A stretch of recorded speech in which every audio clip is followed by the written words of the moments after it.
सगळ्यात पहिलं अयशस्वी पुरुषाला साथ देणाऱ्या माझ्या सगळ्या मायमाऊलींना जागतिक महिला दिनाच्या हार्दिक शुभेच्छा. मित्रांनो, असं म्हणतात की प्रत्येक यशस्वी पुरुषाच्या मागे एक स्त्री असते. माझ्या मते ती स्त्री म्हणजे फक्त त्याची आई असते, नाहीतर बाकीच्या स्त्रिया नेहमीच यशस्वी पुरुष निवडतात. तर मित्रांनो, आपण संडेला रेस्ट घ्यायचं ठरवलंय, त्यामुळे वॉकिंगला कायच गेलोच नाही. मग नेहमीप्रमाणे सकाळी ब्लॅक कॉफी पिऊन आवरायला गेलो. मग आवरून निघालो मार्केटमध्ये. मग पहिल्यांदा आपल्या डॅडसाठी चिकन घेतले आणि गेलो मंडईमध्ये आणि आपल्या सलाडसाठी काकडी, बीट, गाजर आणि भाजी घेऊन आलो घरी. त्यानंतर आवरून बॅग उचलली आणि निघालो शॉपवर. थोड्या वेळाने पोहोचलो शॉपमध्ये. मग आज रविवार असल्यामुळे शॉप समोरची सगळी साफसफाई केली. त्यानंतर निघालो आपल्या एका भावासोबत बाहेर, कारण आपल्या ह्या भावाचा आज बड्डे होता, त्यामुळे त्याला कपडे घ्यायला जायचं होतं. मग त्याला कपडे घेऊन आलो शॉपमध्ये आणि सलाडसाठी काकडी, गाजर आणि टोमॅटो कट केले. मग एकदम टॉपचं सलाड बनवलं, भावांनो सगळ्यांनी खायला या. त्यानंतर गेलो नाक्यावर ज्यूस पिला. मग ज्यूस पिऊन आलो शॉपमध्ये आणि केलं आम्ही दोघांनी मिळून जेवण.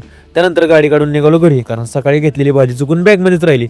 मग ती भाजी घेऊन आलो घरी, ती घरी दिली आणि थोडा वेळ निवांत बसलो. मग त्यानंतर आलो शॉपमध्ये आणि आज रंगपंचमी असल्यामुळे कस्टमर पण जास्त नव्हते, म्हणून शॉप लवकर बंद केलं आणि येता संध्याकाळीसाठी केक घेतला आणि घरच्यांसाठी वडापाव घेऊन पोहोचलो घरी. त्यानंतर नेहमीप्रमाणे 5 वाजता घेतली आपली ब्लॅक कॉफी. आजच्यासाठी एवढंच. धन्यवाद. व्हिडिओ आवडला असेल तर तुमच्या ह्या भावाला नक्की फॉलो करा.